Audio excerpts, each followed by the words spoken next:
Eu gosto sempre de lembrar que quando Paulo, o apóstolo, escrevia para as igrejas, ele começava dizendo: graça e paz da parte de Deus e do nosso Senhor e Salvador Cristo Jesus. Mas quando ele escrevia para pastores, ele começava dizendo: graça, misericórdia e paz da parte de Deus e do nosso Senhor e Salvador Cristo Jesus. Para os filipenses, para os coríntios, para os romanos, para os efésios, para os gálatas, ele escreve graça e paz. Para Timóteo, para Tito, para Filemon, ele escreve graça, misericórdia e paz. Então dá uma olhada no pastor que está do seu lado, na pastora que está do seu lado, e diz para ele assim: graça, misericórdia e paz.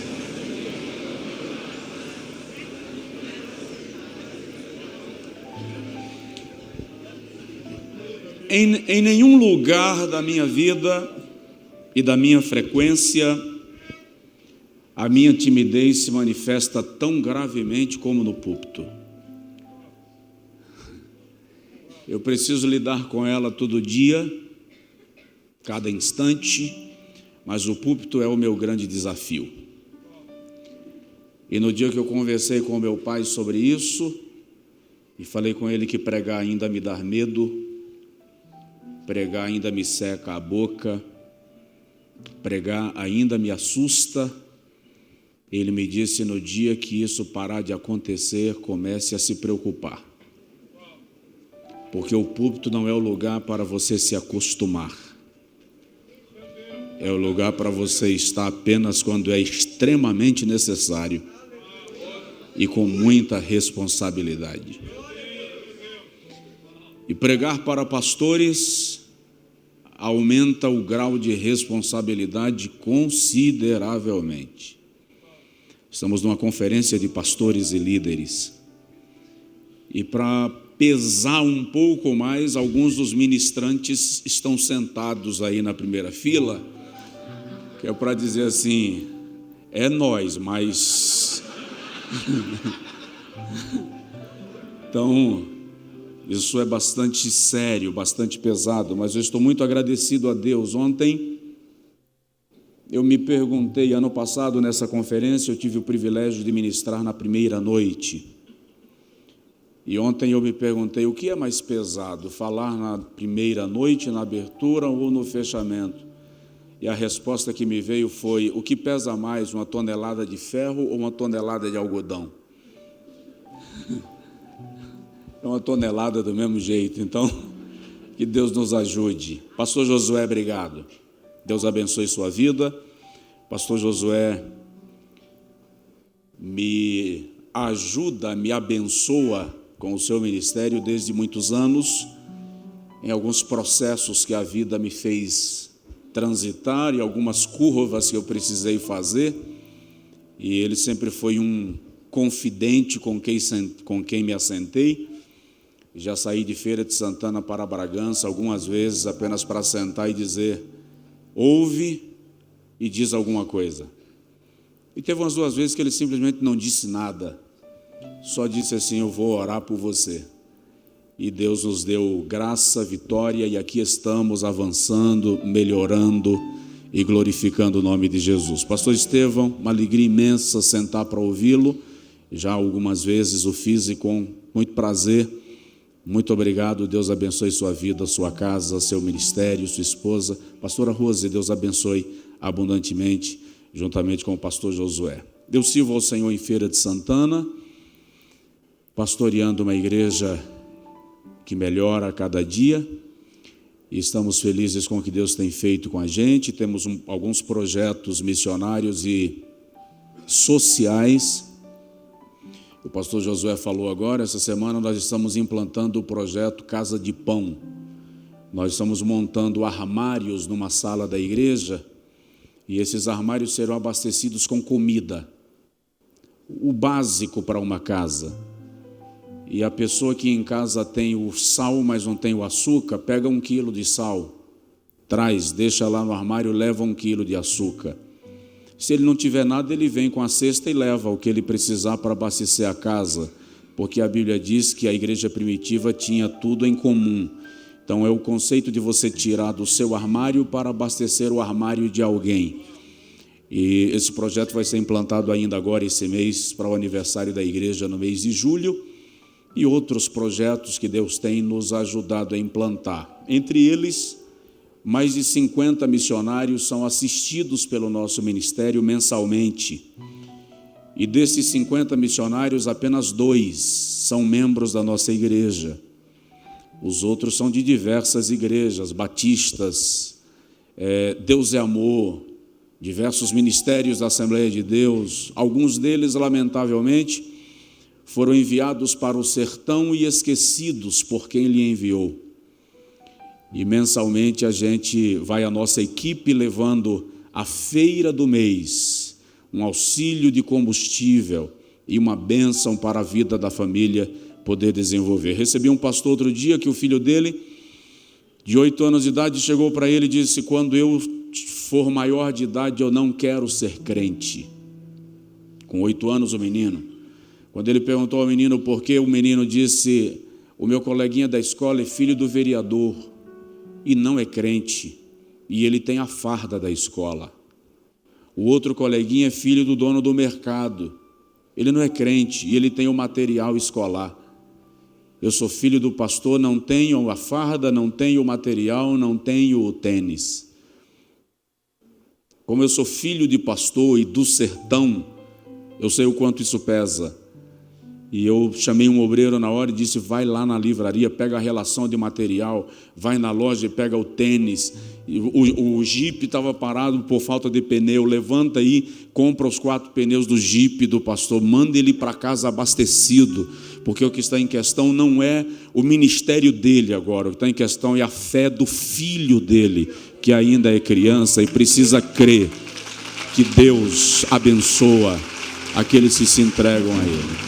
Então, pedimos a sua oração, e na saída nós temos lá os nossos livros, CDs com louvores, as Bíblias em capa preta, capa rosa e capa marrom, tá? Como eu apresentei ontem, falei da versão corrigida fiel, que de acordo com os estudiosos é o texto mais próximo dos textos originais em língua portuguesa. Você pode adquirir. E todo esse material é direcionado para esses projetos.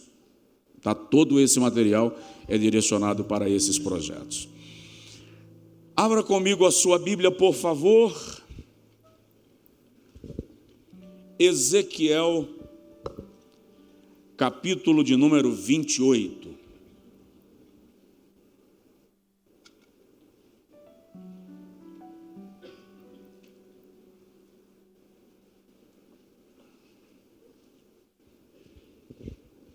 Pastor Josué vai estar com a gente na próxima segunda-feira, lá na Conferência da Família, segunda e terça.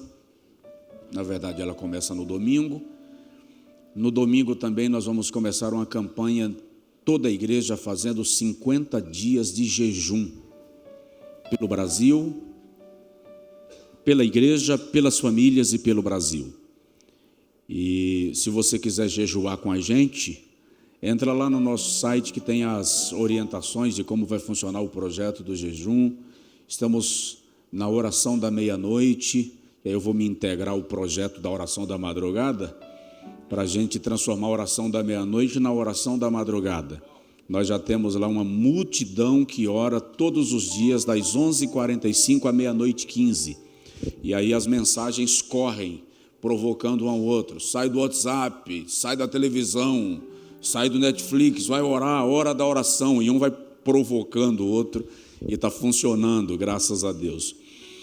Ezequiel 28, versículo 13 até o versículo 19, Deus me confrontou muito esses dias com esse texto, e essa madrugada eu fui extremamente confrontado pela palavra que o Senhor me trouxe para trazer aos irmãos, aos companheiros. Diz assim: estiveste no Éden, jardim de Deus, de toda a pedra preciosa era a tua cobertura, sardônia, topázio, diamante, turquesa, ônix, jaspe, safira, carbúnculo, esmeralda e ouro.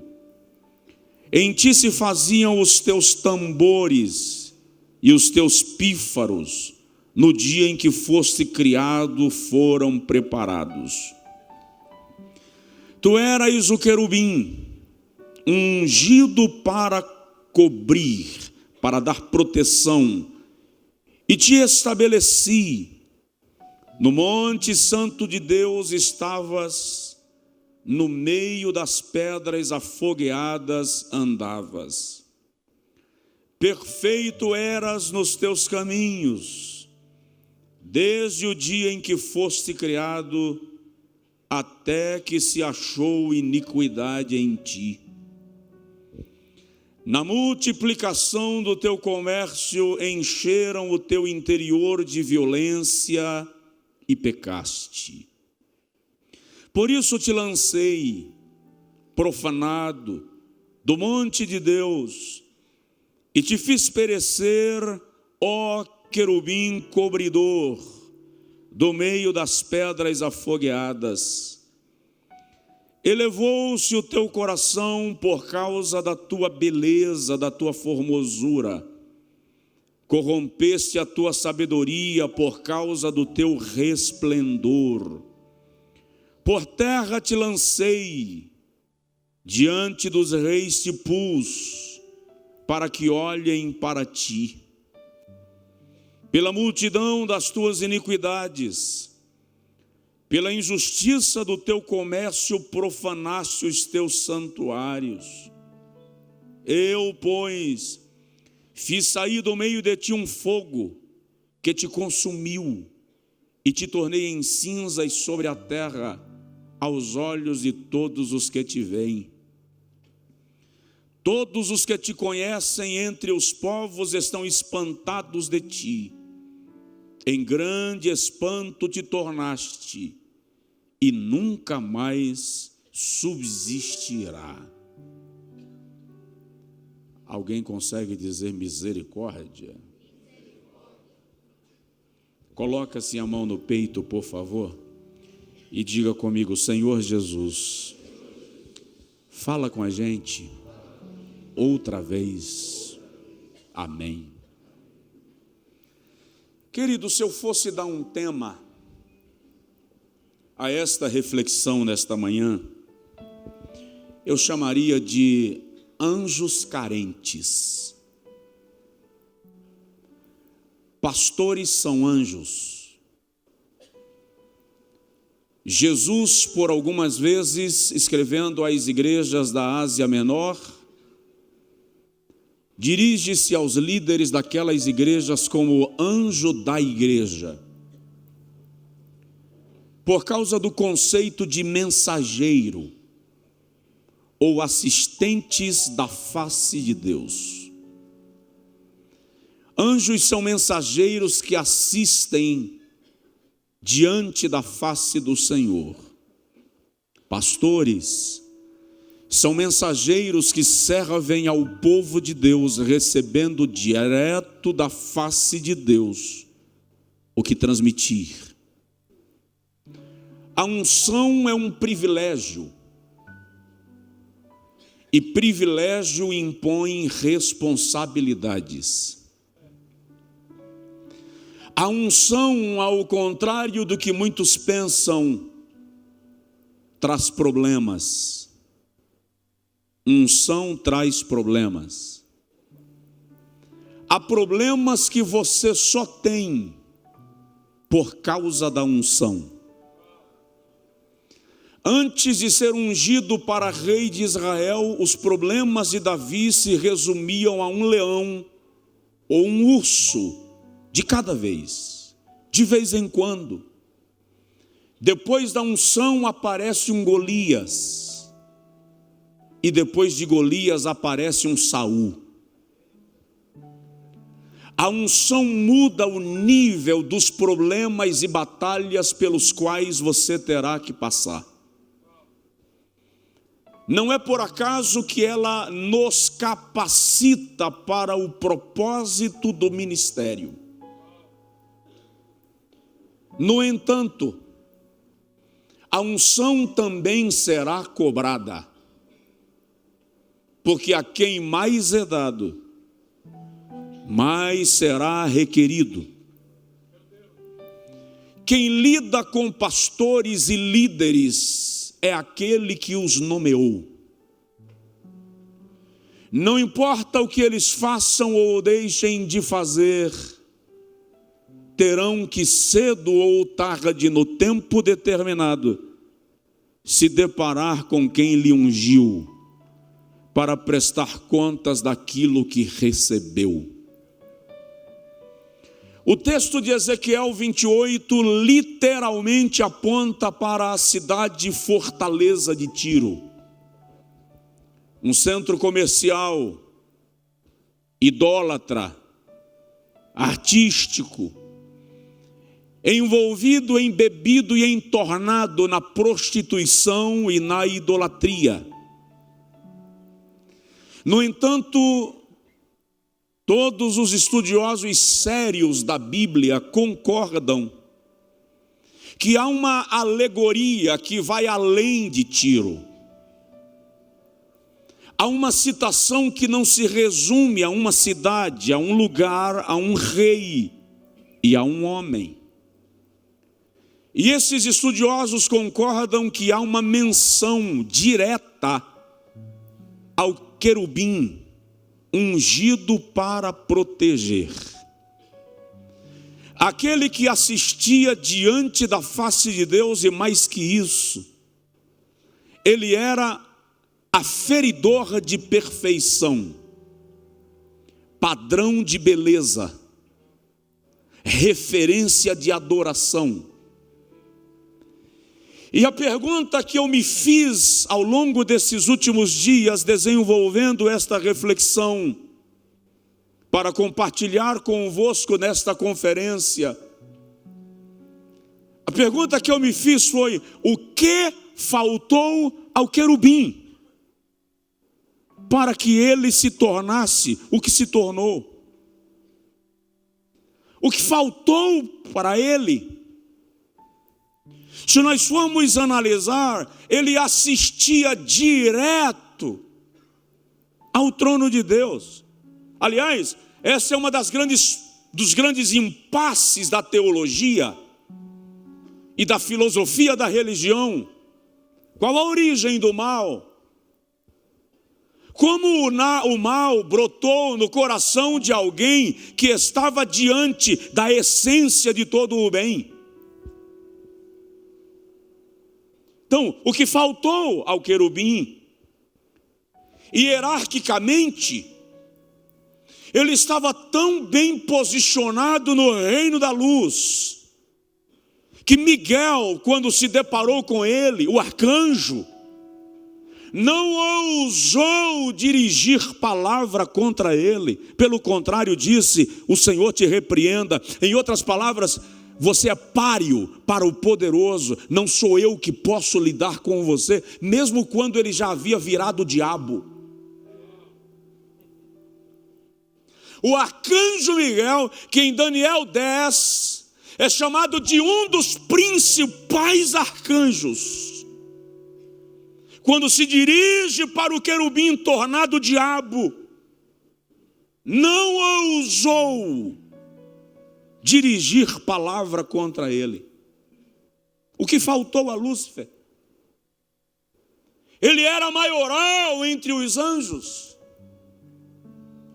Até essa parte da hoste angelical estava sob sua liderança.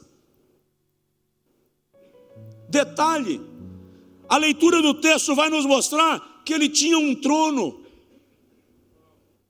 Elevarei o meu trono. Se tinha um trono, tinha um reino. Era um príncipe. Tanto que, tornado diabo, Jesus o chama de príncipe deste mundo.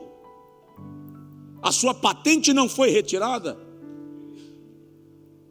Paulo o chama de príncipe das trevas, porque no reino de Deus ele era príncipe.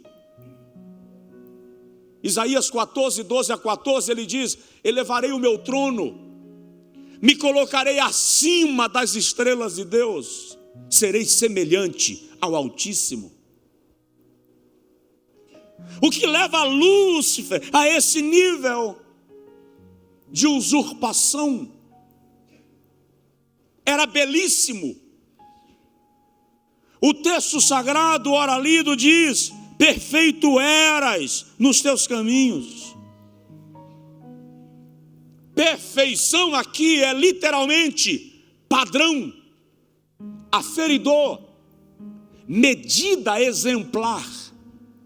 Ou seja, o limite da perfeição numa criatura estava no querubim. Reclamar do quê? Por que pecar? Era padrão de adoração. No dia em que fostes criados, contigo estavam criados os pífaros, os tambores. Andavas no meio das pedras afogueadas. Uma análise do texto vai mostrar que o mover do querubim era sincronizado com música, adoração, tambores. Havia um mover de adoração e louvor no ambiente onde ele estava. Aliás, se a gente analisar o pé da letra, ele era a própria música.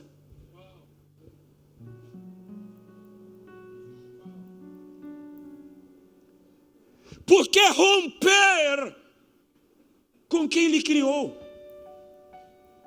Por que quebrar o padrão? Ele era tão importante na hierarquia angelical que a sua queda causa espanto no mundo dos anjos e impacto no mundo físico. Jesus diz em Lucas 10: eu via Satanás cair do céu como um raio.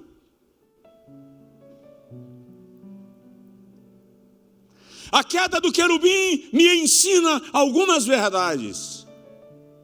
Primeiro, me ensina que não importa quão grande é um ministério ou um ministro, ninguém está acima do risco de tombar.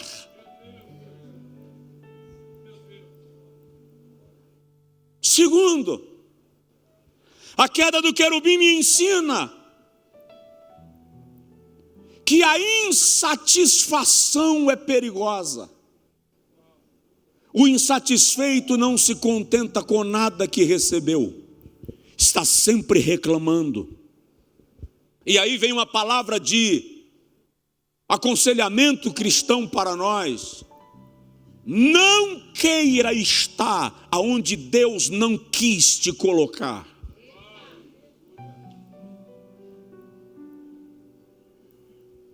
Nem toda proposta boa é uma boa proposta.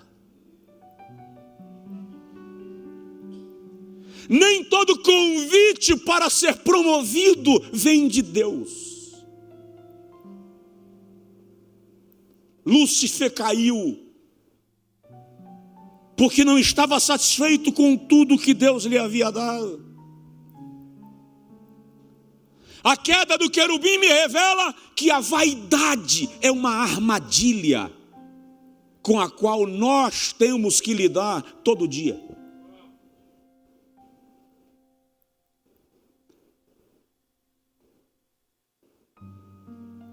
A experiência da queda do querubim serve para nós em algumas coisas.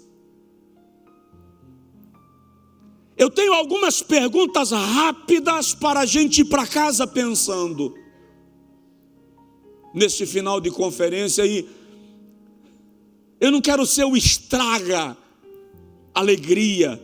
Você foi alimentado, abastecido, nós fomos, nós recebemos.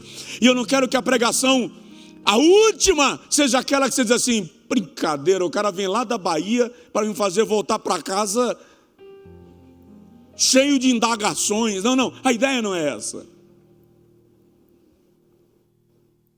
Mas a ideia é cada um de nós adquirirmos uma balança.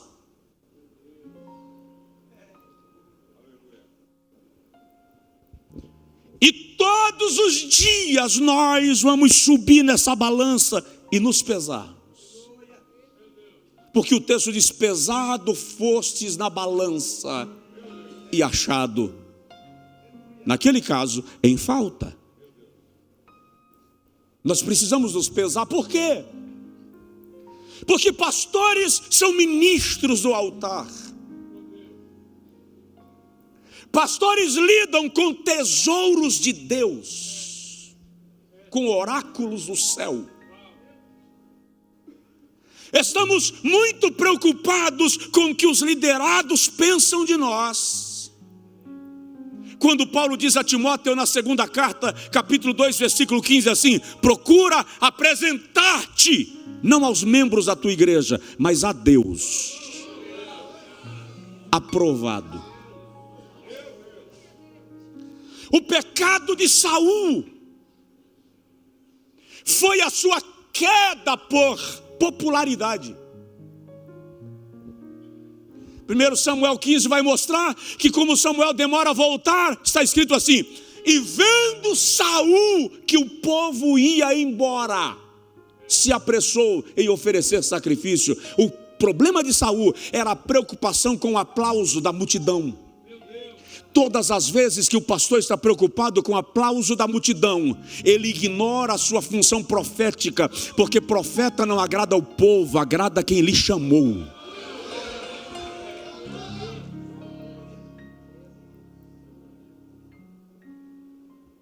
Então, algumas perguntas para a gente refletir muito rapidamente. Primeira: quanto tempo leva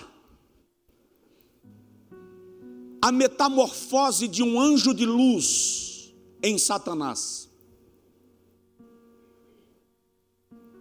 Em quanto tempo um anjo pode virar diabo? Qual é o tempo que leva para a deformação do caráter de um líder? Se nós lermos o texto, vamos obter a resposta. É o mesmo tempo que o sentimento errado nos leva a tomar decisões erradas. Quando somos movidos pelo sentimento da vaidade, versículo 16 e 17. Quando o nosso coração se eleva e nós pensamos que somos mais do que realmente somos, perdemos as características de anjo e ganhamos traços de demônios.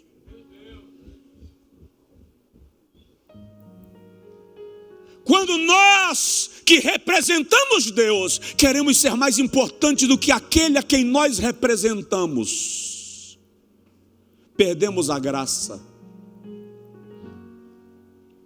Nenhum sentimento humano nos torna mais parecidos com o diabo do que o orgulho. Orgulhar-se de quê? Se o fôlego faltar hoje, por mais que te amem, ninguém te suporta dentro de casa mais do que 24 horas. Esses olhos verdes, azuis, caramelados, negros, vão amarelar. Seu cérebro vai virar uma pasta amarelada que, se demorar muito, vaza pelo nariz. Você é lindo, linda, mas se o fôlego faltar, a pele acinzenta, a sedosidade da pele vira sequidão, incha, cheira mal e ninguém dá conta de ficar perto.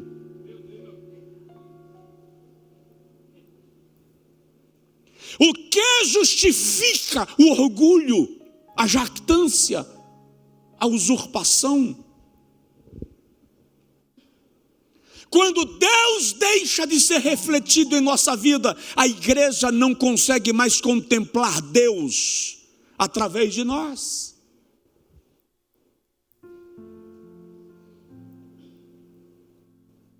Quando nós deixamos de ser espelhos que refletem a glória, nos tornamos apenas homens naturais. Paulo diz aos Coríntios, segunda carta, capítulo 3, versículo 18, assim: refletindo como espelho a glória do Senhor. A ideia de Paulo ali não é para a igreja olhar para você e ver você. É para a igreja olhar para você e ver reflexo da glória de Deus. Lembra da arca? Feita de madeira de acácia. Quem é a madeira de acácia? Linda na sua coloração, mas dura, tortuosa, cheia de nós. Ninguém escolheria a madeira de acácia para fazer a mesa da casa, a cômoda da sala, a bancada da igreja, porque ela é ruim de ser talhada. Ela não pega nível, não regulariza. É por isso que Deus diz assim: depois da caixa de madeira feita, betuma com ouro batido por dentro e por fora, porque ouro pode ser nivelado, madeira de acácia não. O que Deus está dizendo ali a madeira de acácia é você. Por melhor que se trabalhe, você não fica ajustado, arrumadinho, no nível perfeito. O que eu faço? Eu pego a minha natureza, ouro, e coloco por dentro, coloco por fora. Quem olha para você não te vê mais, vê a minha pessoa na tua vida.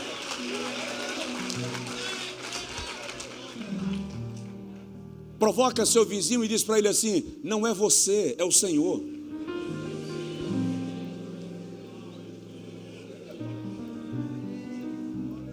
Lembro-me agora do pastor norte-americano, naturalizado norte-americano, de origem judaica, Morris Cerullo. Ele disse que um dia estava orando e falou com Deus assim: eu não gosto de ser Cerullo, eu não me suporto. E Deus perguntou para ele: quem você gostaria de ser, Morris? Ele disse: eu gostaria de ser como o teu servo Moisés, que viu a tua glória, que falou contigo face a face. E o Senhor perguntou para ele: Morris, se você ver a minha glória, e se você falar comigo face a face, e eu te der uma ordem, você será capaz de me desobedecer? E ele disse que respondeu: Senhor, se eu falar contigo face a face, eu nunca te desobedecerei. E o Senhor falou com ele: você não serve para ser Moisés, porque eu mandei ele tocar na rocha e ele a feriu. Ele disse que ficou calado sem entender, e de repente o Senhor perguntou: tem mais alguém que você gostaria de ser, Morris? E ele disse: eu quero ser Davi. Porque quando ele dedilhava a harpa, até demônio ia embora. E o Senhor perguntou para ele: Cerullo, você tem coragem de matar um homem e depois casar com a mulher dele? Ele disse: Senhor, o Senhor sabe que eu não mato nem mosca. O Senhor falou com ele: você não está à altura de Davi. Ele mandou matar Urias para tomar Batseba como sua mulher. Ele disse que ficou assustado, porque nunca tinha pensado nisso. De repente o Senhor perguntou: mais alguém? Ele disse: eu quero ser Abraão, o teu amigo, aquele que te para discutir contigo uma decisão que foi tomada pelo céu. E o Senhor perguntou para ele: Morris, vão chegar agora 4 homens da tua casa, eles estão vindo buscar a tua mulher, você vai deixar levar? Ele diz que levantou da oração na hora e disse: só se me matarem primeiro. Deus falou com ele: você não tem capacidade de ser Abraão. Ele entregou Sara para salvar sua própria vida. Morris diz que começou a chorar sem entender nada, a mente ficou confusa. E o Senhor disse para ele: Morris, você precisa entender que não era Moisés, não era Davi, nem era Abraão que fazia aquelas maravilhas. Era a minha presença com eles que o levava onde eu queria que eles estivessem. Ei, somos apenas a madeira de acácia, e se vamos a algum lugar, é porque Ele nos betumou com ouro batido por dentro e por fora. É preciso refletir Deus. Muita gente deixou de parecer Deus na essência para aparecer na aparência. Só na aparência. Veste como crente, arruma o cabelo como crente, a figura é de crente. Só que é preciso lembrar que Gênesis 1:26 diz assim: façamos o homem à nossa imagem exterior, conforme a nossa semelhança, essência. Perder a semelhança e manter a imagem não resolve o problema. Porque a imagem tem que ser o reflexo da semelhança. Quanto tempo leva para um anjo virar diabo? Quantos pastores que estão sendo deformados e não estão percebendo?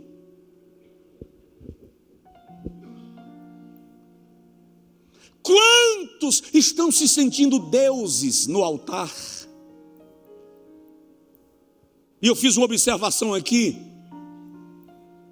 Temos Deus, estamos cheios de Deus, mas não somos Deus. Não podemos confundir a posição. Eu represento, e quem representa não é maior do que aquele que é representado.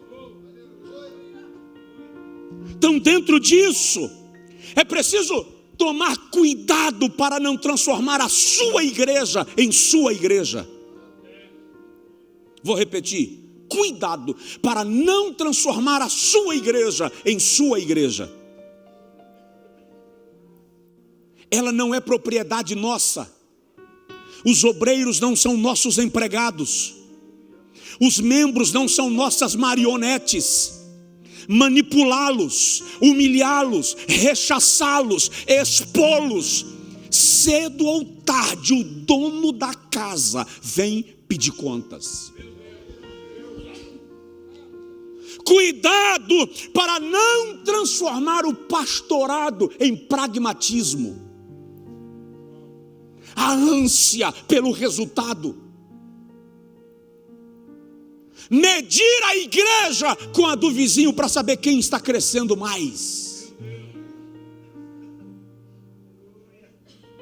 Ouvi um pastor colombiano dizendo que todo dia de domingo ele deixava o culto começando e ele saía de carro em Bogotá, passando na porta das igrejas para ver qual estava mais cheia que a dele. Ele estava preocupado se a dele estava crescendo mais que a dos outros. E ele disse que um dia, quando chegou no estacionamento e abriu o carro, o Senhor falou com ele: hoje você não vai passar na frente das igrejas. E ele disse a Deus: como assim? O Senhor disse que você vai passar na frente das boates, dos prostíbulos, porque é lá que estão as pessoas com quem você deve se preocupar.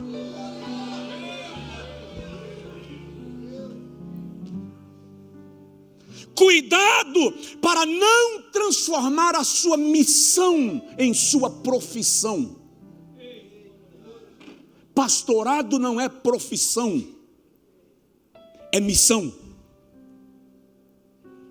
Cuidado para não transformar o seu ministério em monestério.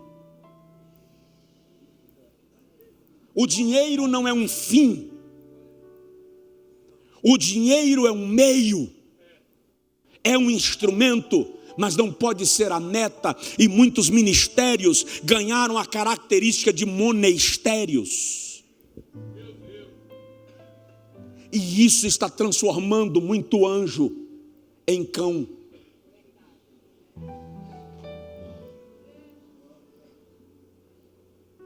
Alguém consegue dizer amém? Amém. Posso ir mais um pouquinho? Amém.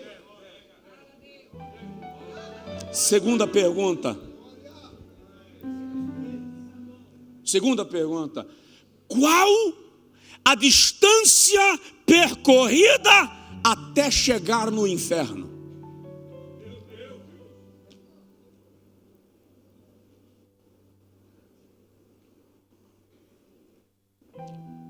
Muito líder está descambando para o inferno sem perceber a trajetória que decidiu percorrer. A velocidade de sair da posição de céu para a posição de inferno é a mesma velocidade da queda de um raio. O seu ministério está sendo construído com suor, lágrimas e às vezes sangue. Mas um lapso te leva para o chão numa velocidade que você nem vê de onde veio a pancada. Daí Jesus dizer: eu via Satanás cair do céu como um raio. Um raio é composto de muita energia. É o encontro de nuvens carregadas que se chocam, mas cai. Um pastor não pode se sentir acima de ninguém. A liderança não me torna maior, me torna mais responsável. O líder é servo. Quando se perde essa compreensão, se perde a revelação. Quando o orgulho entra no coração de um pastor, o diabo encontrou a maior oportunidade. E eu acho incrível como nós, pastores brasileiros, nos envaidecemos rápido. Só porque a igreja tem uns membros a mais, só porque fomos convidados para uma conferência especial, a gente começa a achar que é mais importante do que o outro. Eu vi um filme muitos anos atrás, e o que me chamou mais atenção foi a última frase do filme. O nome do filme era, em português, O Advogado do Diabo. Al Pacino faz o papel do diabo no filme. E ele diz assim: vaidade, com certeza, meu pecado predileto. A legenda sobe. Fui para a Bíblia. Nenhum homem de Deus que pecou na Bíblia pecou por causa de adultério, desvio de dinheiro, idolatria, antes de cair no pecado da vaidade. O adultério é a minha vaidade dizendo que eu tenho o direito de ter mais de uma mulher. O roubo do dinheiro da igreja é a minha vaidade dizendo que ela só rende porque eu produzo, então eu tenho o direito de tomar posse.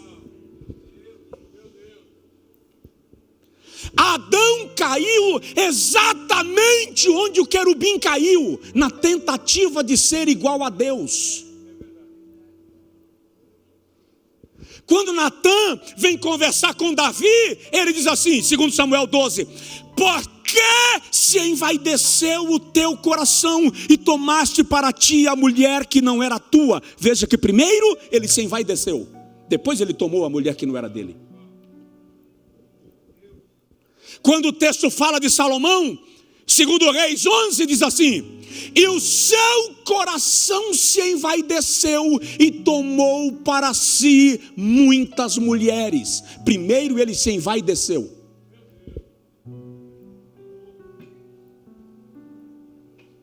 Dá um toque no obreiro que está do seu lado e fala assim: cuidado com a vaidade.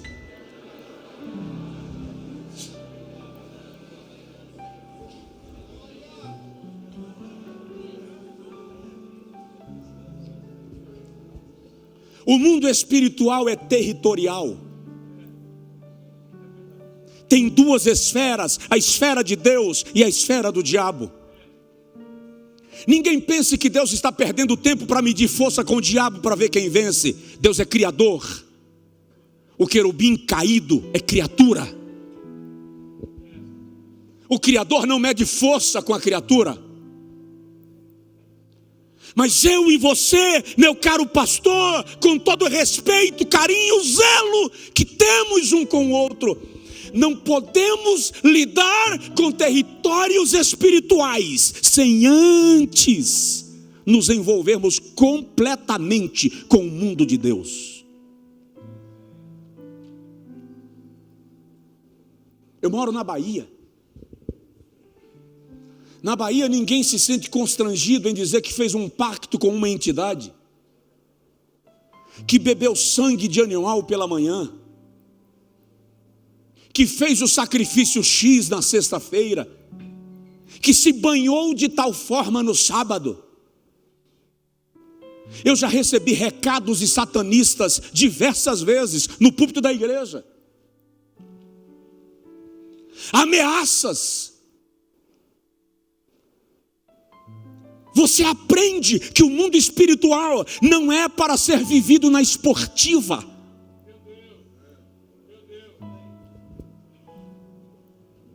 Ou levamos o diabo a sério,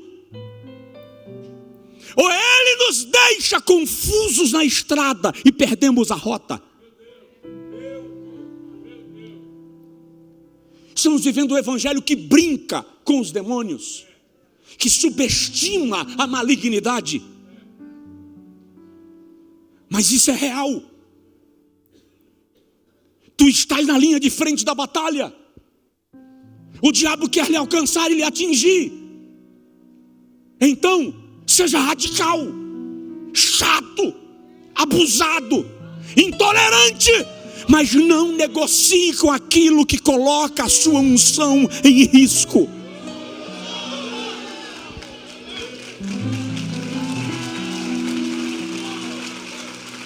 Aleluia, aleluia, aleluia. Tem gente brincando de ser pastor. E acredite, quando o Senhor me deu essa palavra, Ele não me disse que seria a última mensagem da conferência. Eu sinceramente acho que a última mensagem da conferência poderia ser uma mensagem mais animadora do que confrontadora.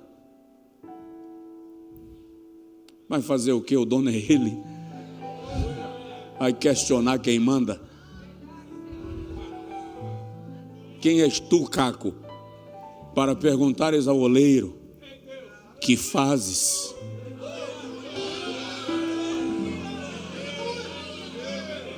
Terceira pergunta, vou agilizar para a gente não passar. Qual é o propósito do seu projeto?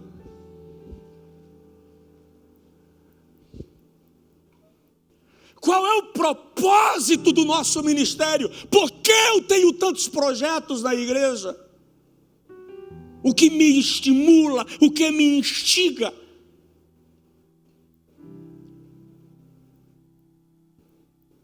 Vamos esquecer um pouco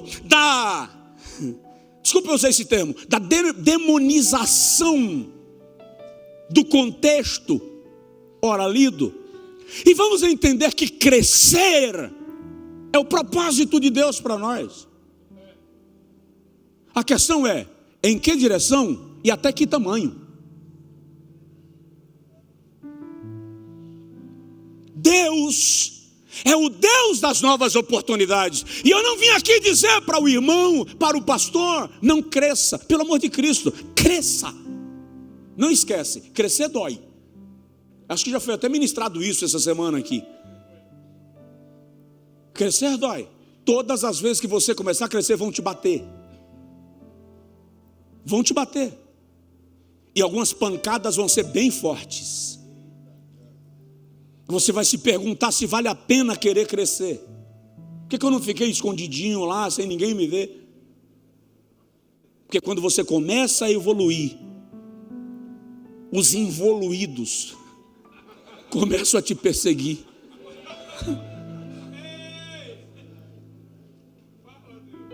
O diabo sempre vai usar os miseráveis para confrontar os prósperos. Mas Deus sempre vai levantar prósperos para confrontar os miseráveis. Só que o problema de Lúcifer é que ele esqueceu que só era o que era porque o Criador lhe deu. Não esqueça que só estamos aqui porque o dono da causa nos quis aqui. Ei, sabe aquele bebum que cai na calçada da igreja que o senhor pastoreia? Ele não é pior do que nós em nada. Então, para Deus tirar ele de lá e trazer para cá, ele não precisa de esforço e desespero. Então não fica pensando que eu sou melhor do que o outro, porque isso é falácia, isso é, desculpa o termo, é uma conferência de pastores, desculpa o termo, isso é burrice. Sabe qual foi o problema de Ló? O problema de Ló é que ele não entendeu que a bênção que ele gozava e o rebanho que crescia não era por causa dele, era por causa de Abraão. No dia que ele se afastou de Abraão, ele perdeu tudo. Tem muito obreiro que não entendeu que ele está crescendo porque está debaixo da barba de Arão. A unção caiu na cabeça, desceu sobre a barba, passou pelas orlas. O problema do filho pródigo foi não entender que a questão do pão em abundância não estava no bolso, estava na casa do Pai. Quando você sai de onde Deus te colocou para onde Ele não te mandou ir, você perde aquilo que adquiriu até aqui. O querubim não entendeu que o projeto dele de elevar o trono não era projeto de Deus, era só dele. A maioria de nós está infartando, entrando em depressão, adoecendo, enfrentando problemas, não por causa da obra de Deus, mas por causa da nossa obra na obra de Deus. Queremos construir o nosso reino no reino de Deus. E a primeira pergunta a fazer é: Deus me mandou fazer isto?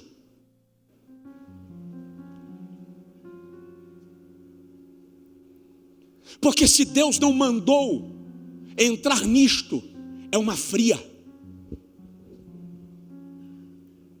Recua. Mas recuar, pastor, o que é que vão dizer de mim? Vão dizer que você ouviu Deus. Lembra da experiência do pastor Estevão ontem? Chegou na Santa Ceia, igreja cheia. Queridos, não estou em condição. Não tenho condição de ministrar a ceia. Eu não estou bem. Isso é humanidade. Recuar é humanidade. é admitir que há momentos que não dá para avançar, e Deus está dizendo: para que eu te respaldo.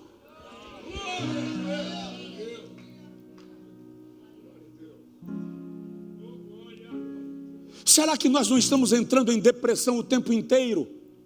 Não é exatamente por causa da obra de Deus, e sim por nossa causa.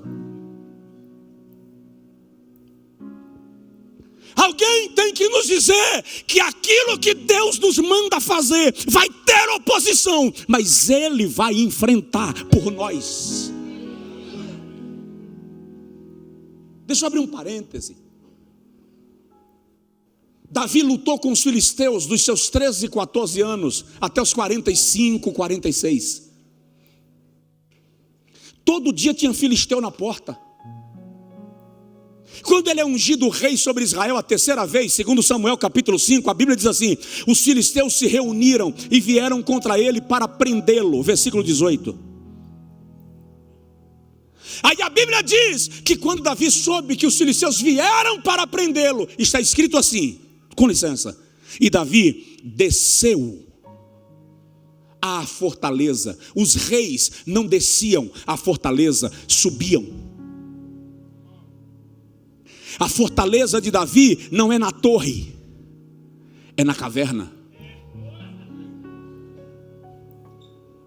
E quando ele chega lá, ele pergunta para Deus assim: eu devo ir contra os filisteus? E o Senhor disse: vai. E ele perguntou: e o Senhor vai me dar vitória? O Senhor disse: darei. Ele foi, batalhou e venceu.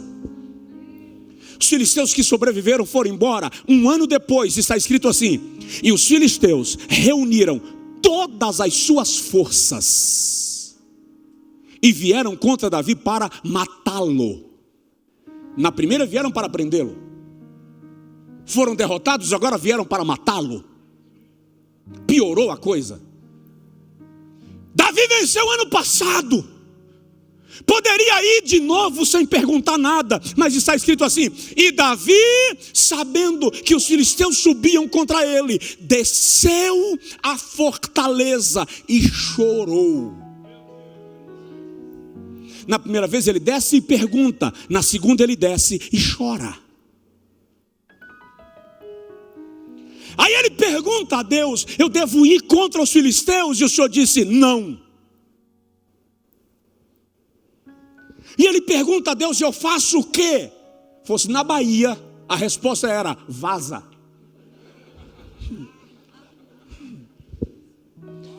Jeová disse: corre e te esconde. Quando eu era menino, eu enfrentava os filisteus. Fugindo de Saul, eu fui morar no meio dos filisteus.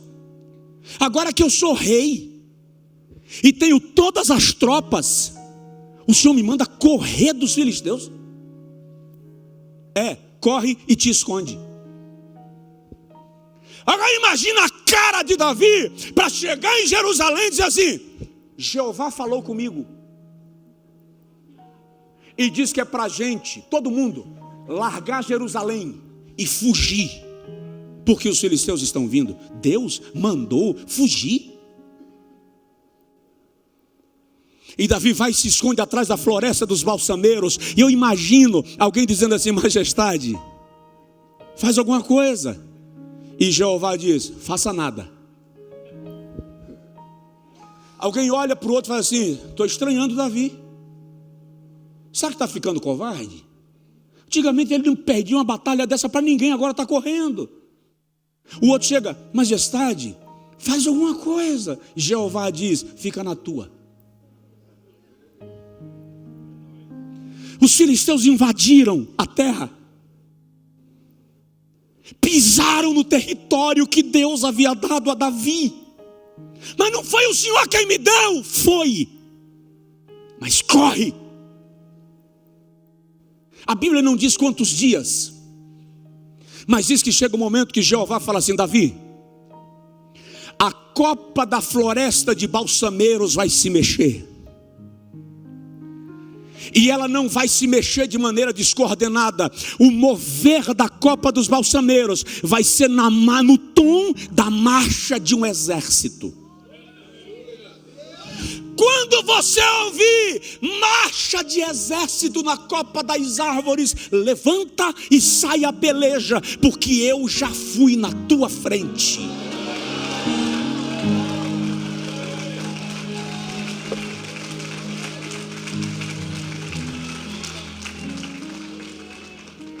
Ninguém entendeu nada quando as árvores começaram a marchar.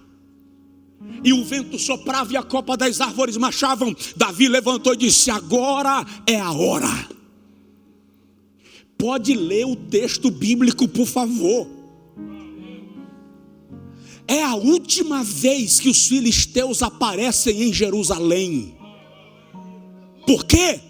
Porque o Senhor diz assim: eu vou na frente para derrotar os filisteus. Presta atenção, quando você vence, o seu inimigo se reorganiza e volta. Quando Jeová vence, ele vence definitivamente.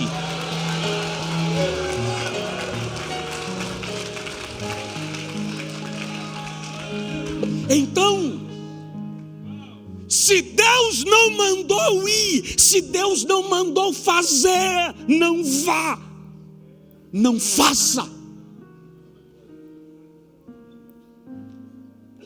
Ainda que alguém lhe chame de covarde,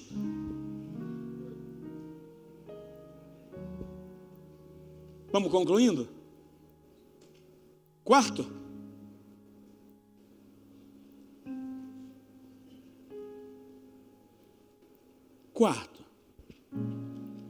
por que Lúcifer não se arrependeu?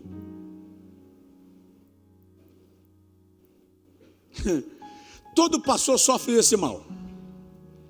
Aquele obreiro gerado aos seus pés, aquele irmão que chegou em sua casa encardido, arrebentado, e você deu banho e curou, te deu um drible, te deixou para trás e foi embora, e você fica naquela esperança assim: não, ele vai perceber que fez uma besteira e vai voltar, e demora a cair a ficha, e perceber que não é para voltar. Eu disse isso na conferência passada: não peça para que fique com você aquele que já decidiu ir embora, porque se ele resolver ficar, ele vai te dar problema. Ele não está mais com você. Ele ficou porque você aumentou o salário, porque você melhorou a condição de vida, mas o coração dele não está mais lá. O obstinado não se arrepende.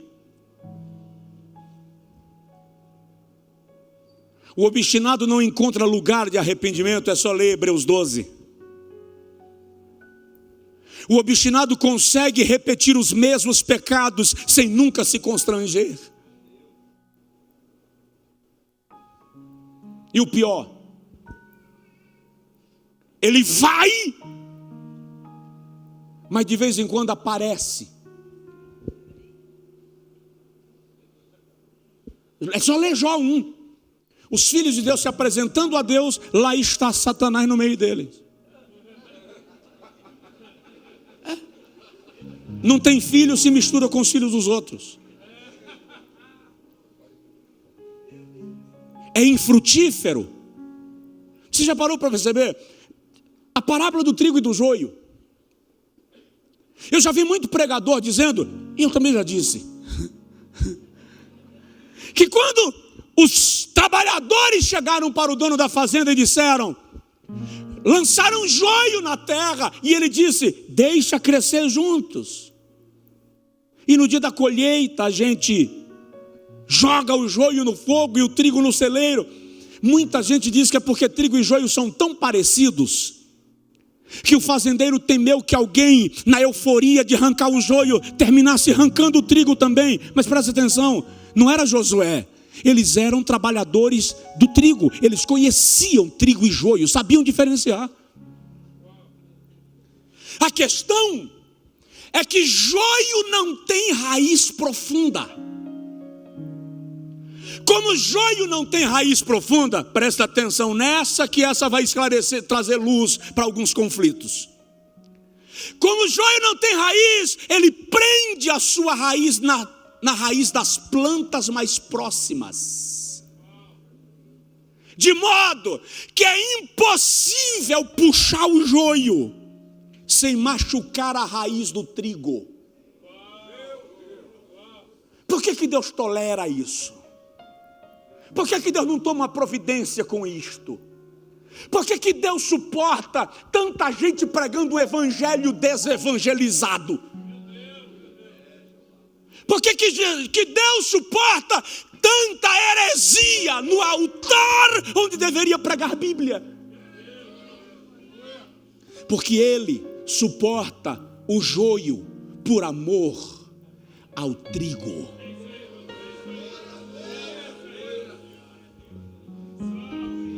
Mas no dia da colheita,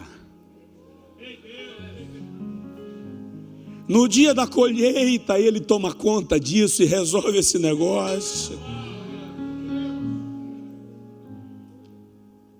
Lembra daquelas mulheres que foram a Salomão? Uma deitou sobre o filho e matou. E quer se apropriar do filho da outra. Gente com espírito do querubim não tem filho e fica querendo tomar o filho dos outros.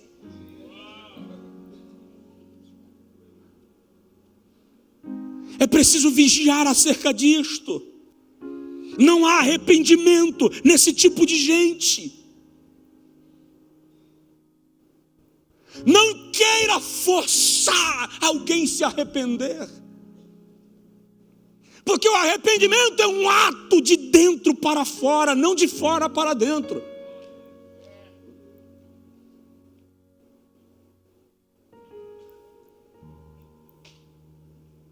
Amém? Penúltimo lugar. Qual o momento mais apropriado para um anjo virar demônio? Dá uma olhada no obreiro, no pastor, na pastora que está do seu lado e pergunta para ele assim: qual o momento mais perigoso do seu ministério?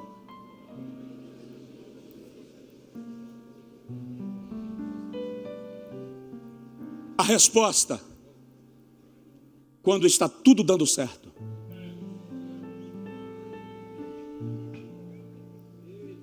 Esse é o momento mais perigoso do seu ministério.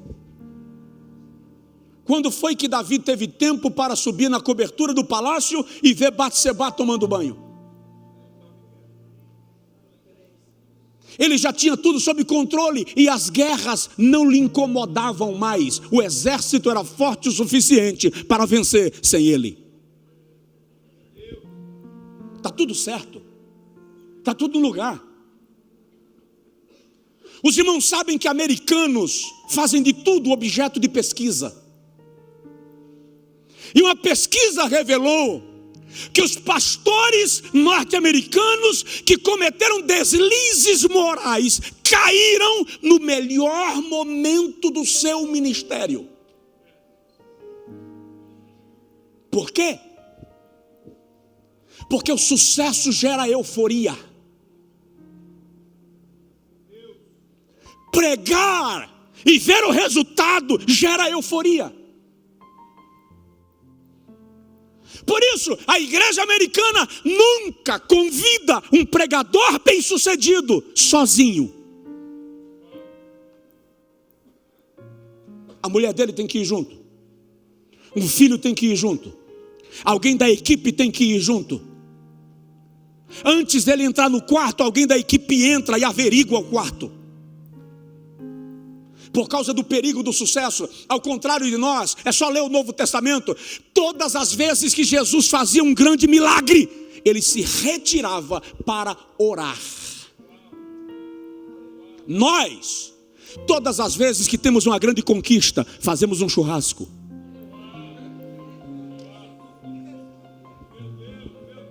Colocamos nas redes sociais, porque todo mundo tem que saber que está tudo dando certo. É assim que quem me pisou vê que eu dei a volta por cima. e o diabo armando para você na euforia.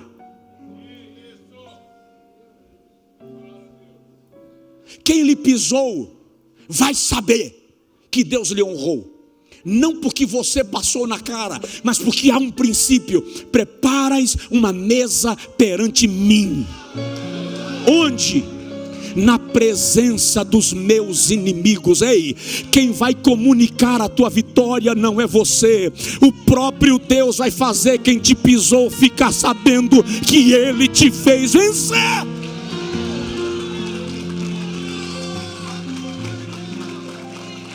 Cuidado com o sucesso. Por quê?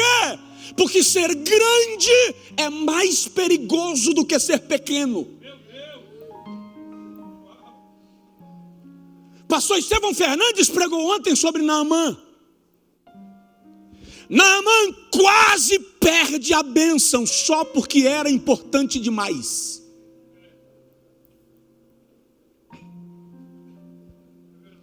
Ser aplaudido é mais perigoso do que ser humilhado. Porque a humilhação te ensina o teu lugar, e a bajulação te leva para o lugar que não é teu.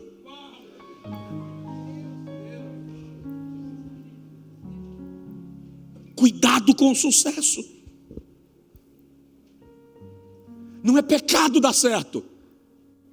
Não é pecado ver resultados. Nós é que falhamos com o sucesso quando, em vez de nos recolhermos, nos expomos.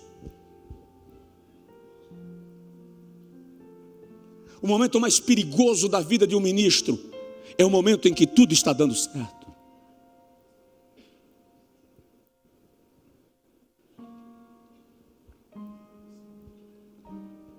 Tem alguém aí? Dá uma olhadinha no obreiro do seu lado e fala agora assim: vai dar certo.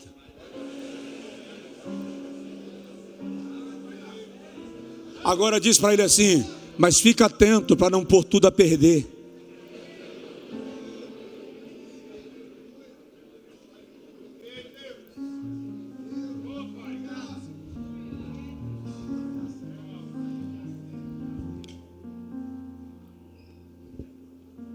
Concluindo, a quem você está disposto a honrar?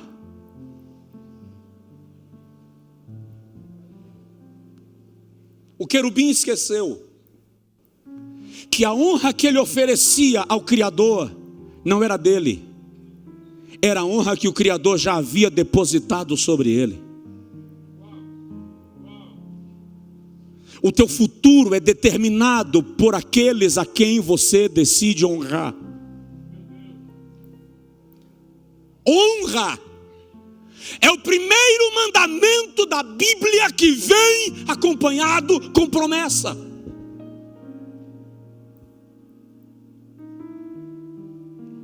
Quem não aprende a cadeia de honra da sua vida, despenca do trono que foi posto. Em Mateus capítulo 10, versículo 41, Jesus diz assim: quem recebe um profeta, na qualidade de profeta, recebe galardão de profeta. Ele está dizendo: honre aqueles que estão exercendo autoridade sobre a sua vida, profetas.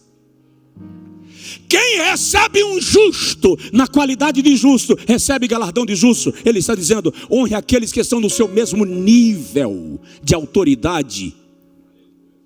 E ele diz: de modo que até aquele que dá um pouco de água a um dos meus pequeninos não perderá o seu galardão. Ele está dizendo: honre também aqueles que estão abaixo do seu nível de autoridade. Honrar apenas quem está acima de mim não é honra, é bajulação.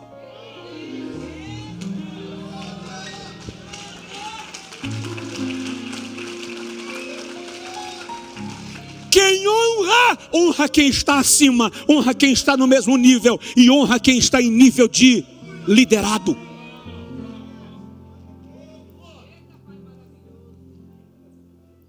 Toda a miséria que o Brasil está vivendo hoje é causado pelo pecado da desonra.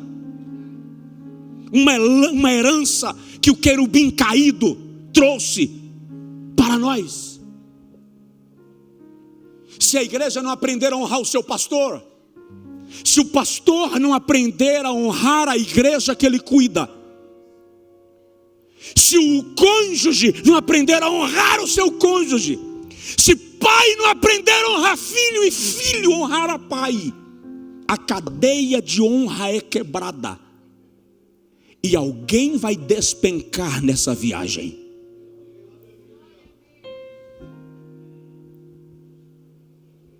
É preciso entendermos que honra é um mandamento. Honra, antes de ser uma colheita, é uma semente. Quer ser honrado? Honre. A queda de Lúcifer está na falta de honra. Ele não honrou quem lhe deu a posição. Eu recebi um pregador um dia na nossa igreja. E não é todo dia que o pastor da igreja está com disposição física e mental para ir jantar depois do culto. Nem é todo dia que a idade permite. Chega um momento que já tem que começar a corrigir alguns hábitos. Eu já passei dos 40, então já está na hora de repensar algumas coisas. Não. Só que quando nós chegamos no jantar, eu perguntei para ele: você cursou direito? Cursei, pastor, graças a Deus. Já fez o AB? Falta a segunda fase. Isso, maravilha. Teologia também? Sim, Seminário Batista do Nordeste, do Norte, lá em João Pessoa. Maravilha. E quem era aquele senhor que estava contigo, que você ficou com vergonha dele? É meu pai. Teu pai faz o quê? É pedreiro. Legal. Tua mãe faz o quê? Lava roupa para ganhar. Legal. Quem pagou tua faculdade de direito? Meu pai. E quem pagou teu curso teológico? Minha mãe. Se você ficou com vergonha de apresentá-los porque eles não são advogados e nem teólogos como você, eu falei com ele: eu estou com vontade de te dar um murro no queixo. Você não é digno da posição que está, se não aprender a honrar quem te levou para ela.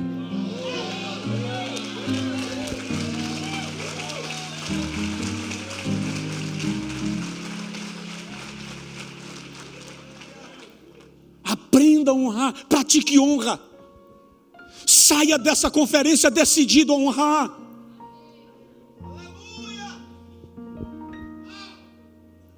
Fechei. Uau. Fechei. Eu quero concluir.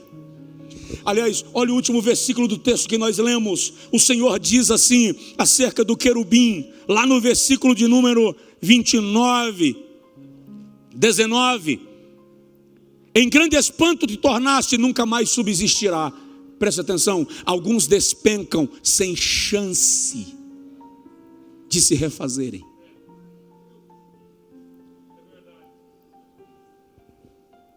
Mas a palavra que eu recebi de Deus essa madrugada para a sua vida está em 2 textos.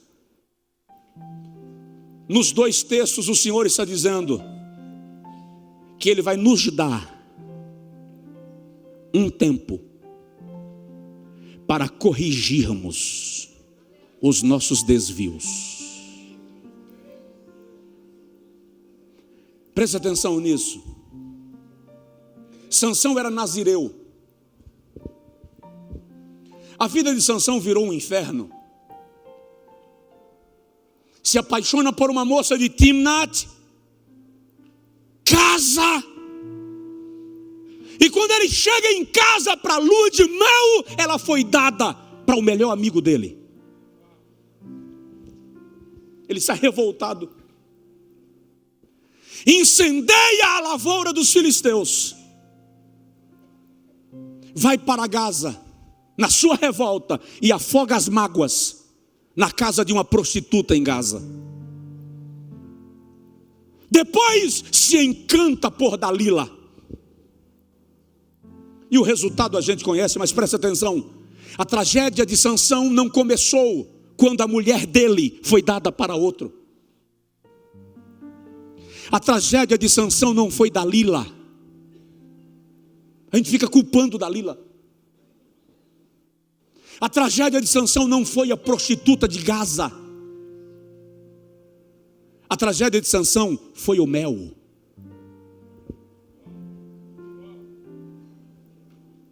Diz aí para o irmão do seu lado: a tragédia de Sansão foi o mel.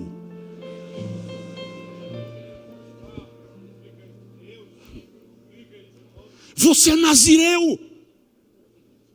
Nazir, separado, consagrado, escolhido, exclusivo. A lei dizia que o nazireu não podia cortar o cabelo, não podia tomar bebida forte, nem podia tocar em carne morta. Subindo para Timnat,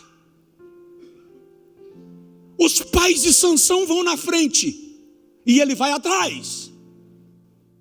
Um filhote de leão aparece e Sansão cai para cima do filhote do leão e o mata. E o arrasta para fora da estrada. Cuidado com aquilo que você precisa esconder.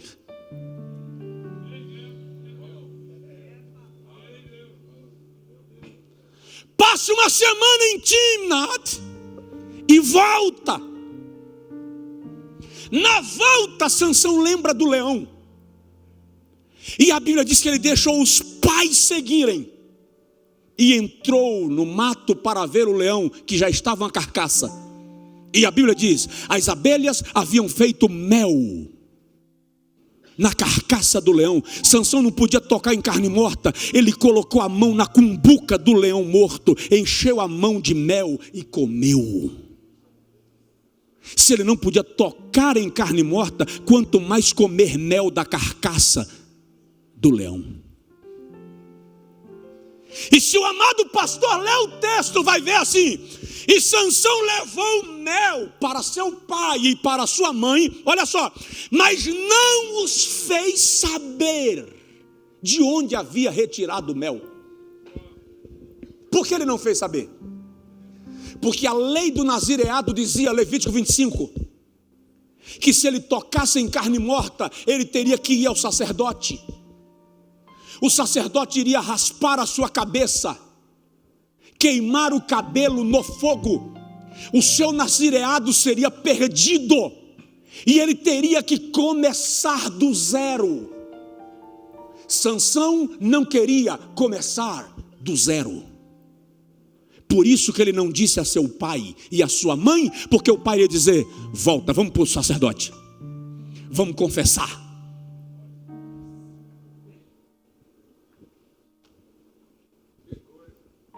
Pode ler o texto. Todas as tragédias de Sansão começam depois do mel. Ei, é mel, é doce, mas é de carne podre.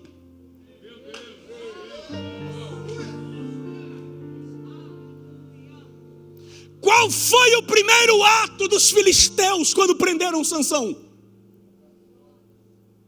Fizeram com ele o que ele não queria que o sacerdote fizesse: rasparam a cabeça. Aquilo que nós não aceitamos viver diante de Deus, aquilo que nós não aceitamos viver diante daqueles que o Senhor estabelece como autoridade sobre a nossa vida, nós corremos o risco de viver nas mãos dos nossos adversários.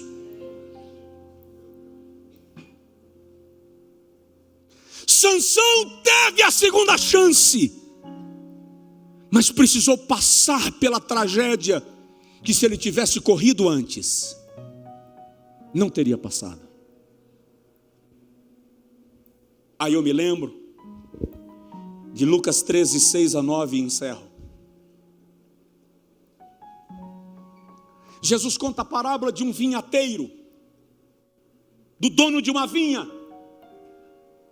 que chega na vinha e encontra uma figueira que não dá frutos. Um judeu só colhe fruto de uma árvore a partir do terceiro ano da sua frutificação.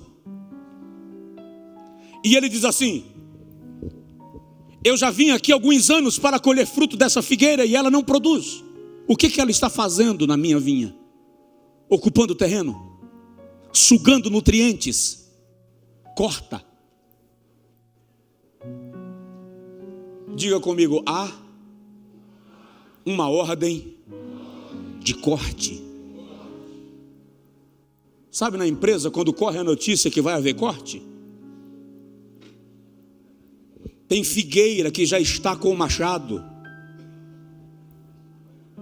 posto à raiz. Tem uma ordem de corte. Mas o vinhateiro entra e diz assim: Senhor, me dá mais um ano. Dá uma segunda chance. Eu vou cavar em torno dela. Vou colocar esterco. Se daqui a um ano ela não frutificar, o Senhor corta. Mas aguenta mais um ano. O que é esterco? Cocô de animal. Fede. Cheira mal. É sujo. O que é esterco no ministério? Traições, calúnias, frustrações, abandonos. São estercos. Mas presta atenção, para quem ia ser cortado, esterco está de bom tamanho.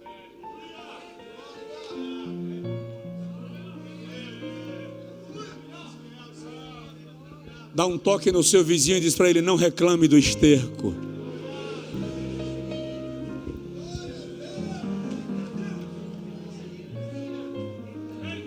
Deus só está permitindo esterco na sua raiz para que o machado seja retirado. Mais um ano. Nós vamos renovar com Deus o nosso propósito neste final de manhã. Não sei quantos virão à conferência de 2019, mas Deus está estabelecendo um tempo para a minha vida e para a tua, e Ele está dizendo: eu vou te dar mais um ano, para você corrigir essas coisas que te afastaram de mim, para você corrigir essas coisas que mudaram teu foco, que te tiraram da oração, do jejum e do quebrantamento. E se você se posicionar onde eu quero, eu afasto o machado e você produz. E você produz. Essa vinda a esta conferência é a visita do dono da vinha. Ele está passando aqui desde terça-feira e está procurando frutos na figueira, em mim e em você.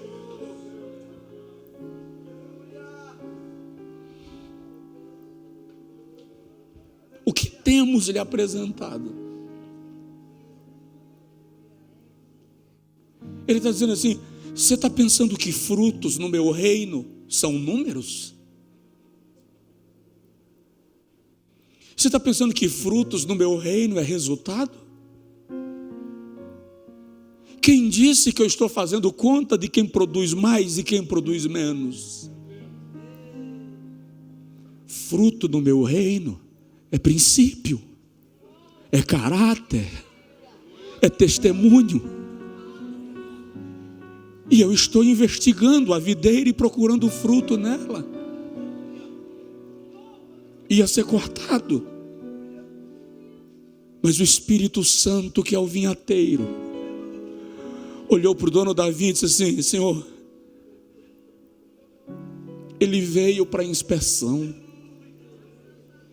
Ele sentou aqui, ouviu a palavra, está se corrigindo. Ele já fez pactos e pactos. Em cada pregação ele fez um voto, ele fez um pacto, ele prometeu que ia mudar. Dá mais um ano. Dá mais um ano, porque eu vou cuidar dele. Eu vou mexer em algumas coisas da vida dele. Ei,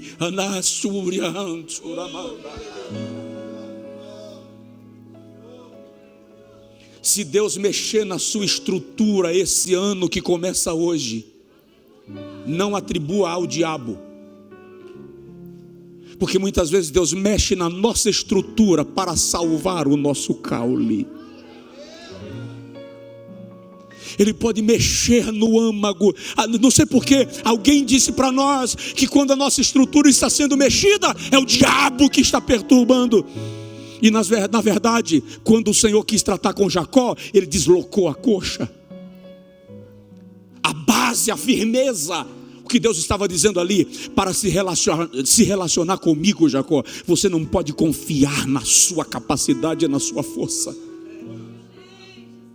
O que Deus estava dizendo era: Jacó, quem se encontra comigo sai marcado. Moisés, tira as sandálias dos teus pés. No Sinai, 60 graus, cheio de pedras. Porque quem anda comigo, Moisés, anda diferente. Não confia na sua base, não confia na sua plataforma. Quem anda comigo depende de mim.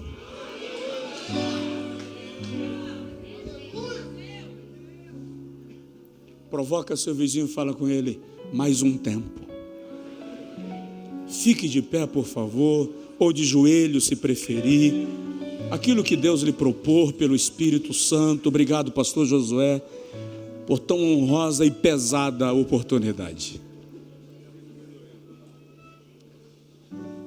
É o momento de renovar.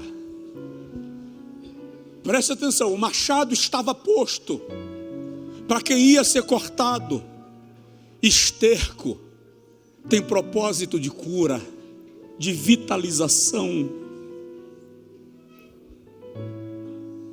Quebrante sua alma, pode derramar. Aqui você pode chorar, gritar, esbravejar. Se quiser sair do lugar e ajoelhar diante do altar, eu vou ajoelhar também contigo.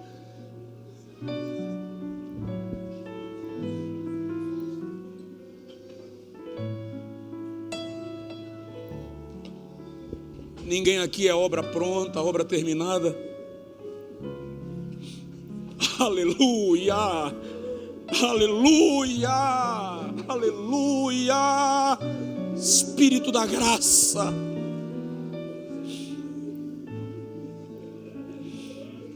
Espírito da graça, vinhateiro da nossa alma. Só fomos preservados porque o Senhor decidiu investir em nós.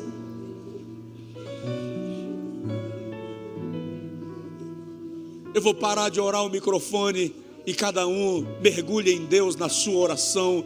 Esse é o seu momento com Deus. Você e Deus, o Senhor e Deus, a senhora e Deus.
roubar sua glória.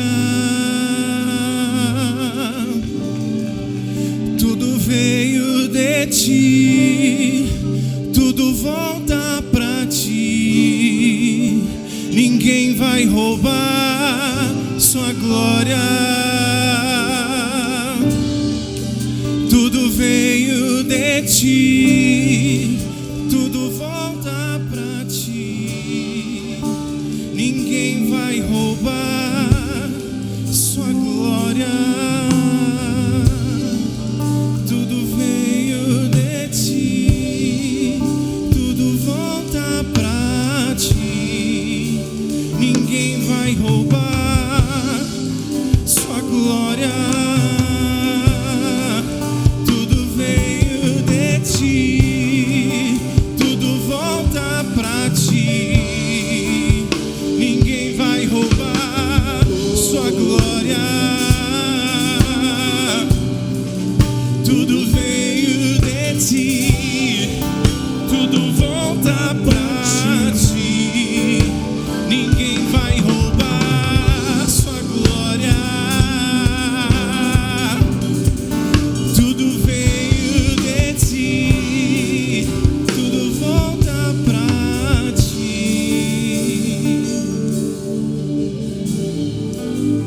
Os judeus de joelho, em pé, sentado. Os judeus têm uma oração.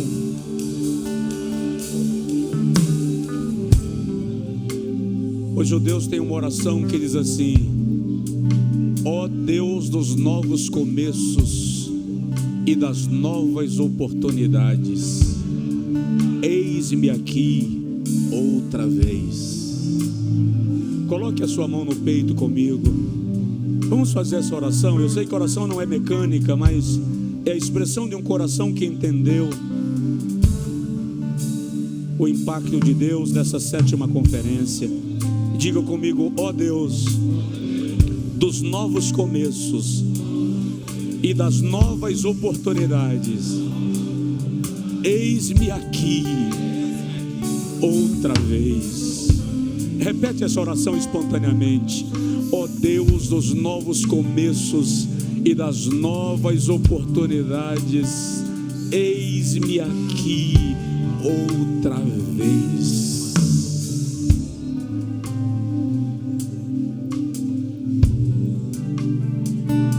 Dá um abraço, um aperto de mão do pastor que está aí do seu lado. Estamos juntos, estamos juntos.